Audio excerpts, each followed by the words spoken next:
ने बड़े कमाल की बात कही है कि मैं सही फैसले नहीं लेता, मैं फैसले लेता हूं और उसके बाद उन्हें सही कर देता हूं। आइए आज आपको बताता हूं कि ये कमाल की बात किसने कही है। ये कही है भारत के रत्न रतन टाटा साहब ने, और ऐसी कई सारी कमाल की बातें उन्होंने की हैं।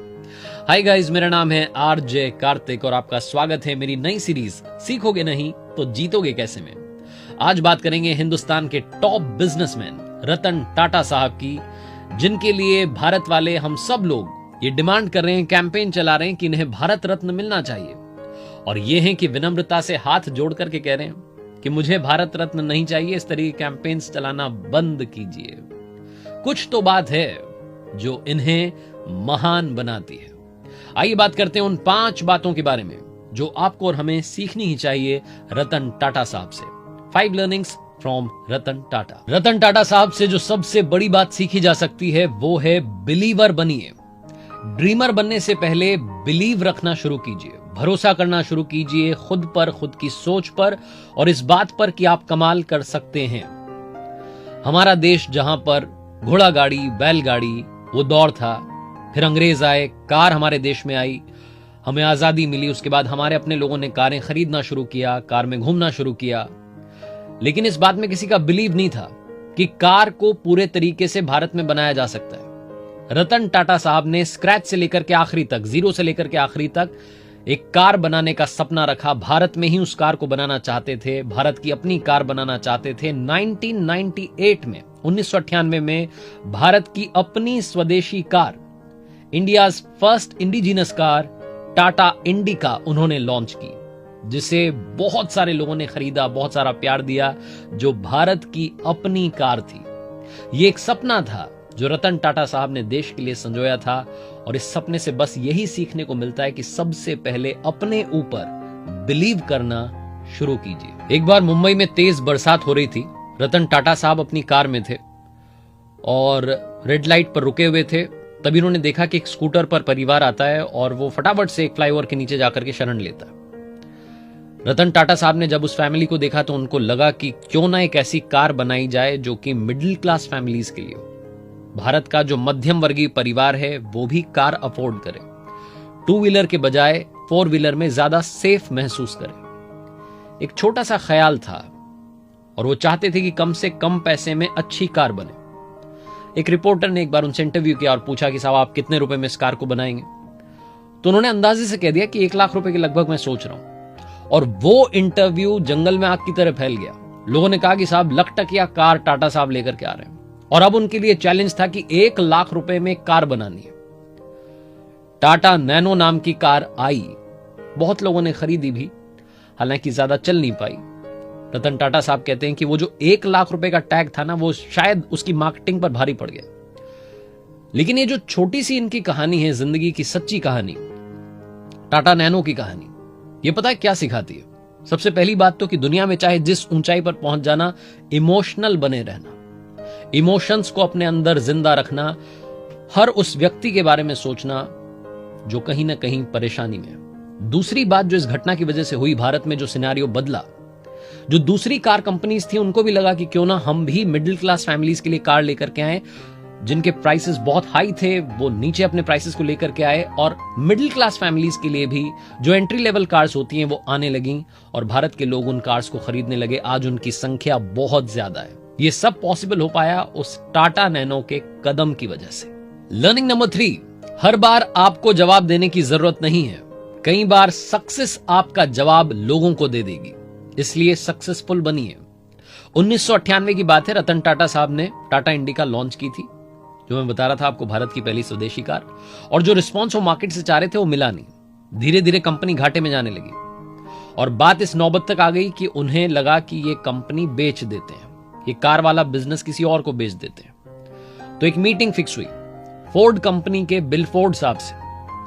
इस मीटिंग में रतन टाटा साहब गए और जब मीटिंग शुरू हुई तो फोर्ड साहब जो थे, बिल फोर्ड, उन्होंने जो कहा रतन टाटा साहब को एक तरीके से अपमान करते जा रहे थे। वो कह रहे थे कि जब आपको आता नहीं है बिजनेस, ये कार का बिजनेस करना कैसे, आपको कुछ अता पता नहीं है, आपने इस बिजनेस में कदम क्यों रखा, और आज हम आपकी कंपनी खरीद करके आप पर बहुत बड़ा एहसान कर रहे हैं।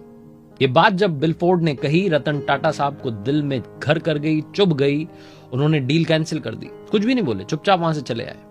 अपने एम्प्लॉय से कहा कि हमें जी तोड़ मेहनत करनी है और इसे सक्सेसफुल बनाना है। धीरे धीरे समय बदलने लगा, मेहनत रंग लाने लगी और टाटा इंडिका लोगों के घरों में पहुंचने लगी। वो कार सक्सेसफुल बनने लगी और फोर्ड जो कंपनी थी वो धीरे धीरे घाटे में जाने लगी। दूसरी तरफ दिवालिया होने की कगार पर आ गई थी।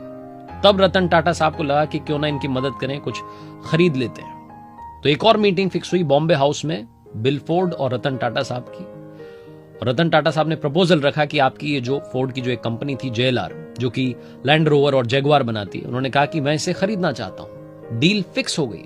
रतन टाटा साहब कुछ नहीं कह रहे थे। बिल फोर्ड ने अब की बार कहा कि आज आप हमारी कंपनी खरीद कर हम पर बहुत बड़ा एहसान कर रहे हैं। 10 सालों के अंदर बिल फोर्ड को उनका जवाब मिल चुका था। इसीलिए कोई कुछ कह रहा है, कुछ मत कहिए, शांत रहिए, सक्सेसफुल बनिए।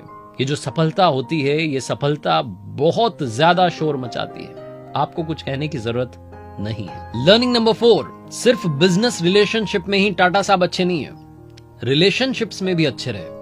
वो कहते हैं कि उनको अपनी जिंदगी में 4 बार प्यार हुआ और चारों बार किसी न किसी वजह से उनकी शादी नहीं हो सकी, और वो अपनी जिंदगी में उन रिलेशनशिप्स का हमेशा सम्मान करते आए। रिसेंटली एक इंटरव्यू में उन्होंने बताया था कि एक लव स्टोरी जो उनके दिल के बहुत करीब है, अमेरिका की एक लड़की से उन्हें प्यार हुआ था। दोनों शादी भी करना चाहते थे। रतन टाटा साहब भारत वापस आ गए थे। वो जो लड़की थी वो भी भारत आने वाली थी, लेकिन उस वक्त 1962 का इंडो चाइना वॉर छिड़ चुका था और वो जो तनाव वाला माहौल था उसमें वो लड़की इंडिया नहीं आई और शादी नहीं हो सकी। बाद में इन्हें मालूम चला कि उस लड़की ने किसी और से शादी कर ली। इन्होंने उनके फैसले का हमेशा सम्मान किया। कहते हैं कि कुछ दिनों पहले मेरी उनसे बात हुई थी, वो खुश हैं जहां भी हैं, और मुझे अच्छा लगता है कि हम लोग आज भी बात कर रहे हैं और दोस्त हैं। जिंदगी में कई बार कुछ लोग ऐसे कदम उठा लेते हैं रिश्तों में जिनकी वजह से उनकी जिंदगी बर्बाद हो जाती है।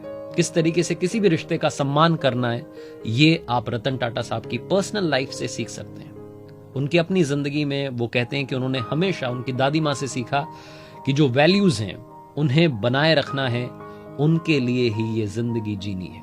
वो जो वैल्यूज हैं उन्हें हमेशा जिंदा रखना है। लर्निंग नंबर 5, जिंदगी में बड़े पैसे वाला नहीं, बड़े दिल वाला बनिएगा। हमारे देश में जब भी संकट आया है, एक नाम हमेशा हमारे देश की मदद के लिए आगे आया, वो नाम है रतन टाटा साहब का। 2008 में जब 26/11 का हमला हुआ, ताज होटल पर हमला हुआ था, इनकी उस होटल के 80 एम्प्लॉइज की जाने गई थी। उन सभी के घरों पर गए, उनके अपनों से मिले, उनके अपनों का खर्चा उठाया रतन टाटा साहब ने। जब ये इतना बड़ा पैंडेमिक दुनिया में आया, भारत में आया, कोविड-19, मुझे नहीं मालूम कि बाकी बिजनेसमैन ने कितना खर्चा किया, कितनी मदद की, लेकिन रतन टाटा साहब ने 1500 करोड़ रुपए की मदद की है हमारे देश के लोगों के लिए। और जब ये कोविड-19 आया था, तब इनकी कंपनी में भी कुछ फ्रेशर्स को नई नई नौकरी दी गई थी। 4.5 लाख से ज्यादा एम्प्लॉइज थे। रतन टाटा साहब के ग्रुप ने एक भी एम्प्लॉय को नौकरी से नहीं निकालने का फैसला लिया। आपको याद होगा, ये वो समय था जब कंपनीज पैसे काटने लग गई थी, नौकरी से निकालने की बात कर रही थी। कई लोगों को नौकरी से निकाला भी गया कोविड-19 का नाम लेकर के, लेकिन इनकी कंपनी ने सभी को नौकरी पर रखा और सबसे कहा कि आप हमारे परिवार का हिस्सा हैं और कोई भी कहीं जाने वाला नहीं है। आपको याद होगा, अभी कुछ दिन पहले रतन टाटा साहब अपने एक एम्प्लॉय से मिलने के लिए चुपचाप पुणे चले गए।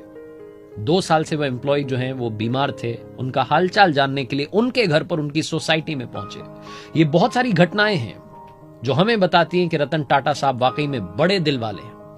और ऐसे ही हम सब डिमांड नहीं कर रहे हैं, ऐसे ही हम सब कैंपेन नहीं कर रहे हैं कि रतन टाटा साहब को भारत रत्न मिलना ही चाहिए, क्योंकि वो भारत के असली रत्न है। और जाते जाते रतन टाटा साहब ने 5 कमाल की बातें कही हैं। पहली, अगर कोई आप पर पत्थर फेंके तो फेंकने देना, उन पत्थरों से एक सुंदर इमारत बना देना। दूसरी, जिंदगी में अप्स एंड डाउन्स आते हैं तो आने दीजिए, क्योंकि ईसीजी में भी स्ट्रेट लाइन का मतलब है कि हम मर चुके हैं। तीसरी, जो आयन होता है उसे उसकी रस्क बर्बाद करती है, लोहे को उसकी जंग खाती है।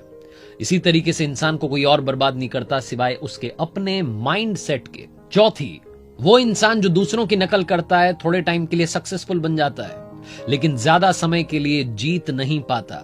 और पांचवी, अगर आप तेज चलना चाहते हैं तो अकेले चलिए, लेकिन अगर आप दूर तक जाना चाहते हैं तो सबके साथ चलिए।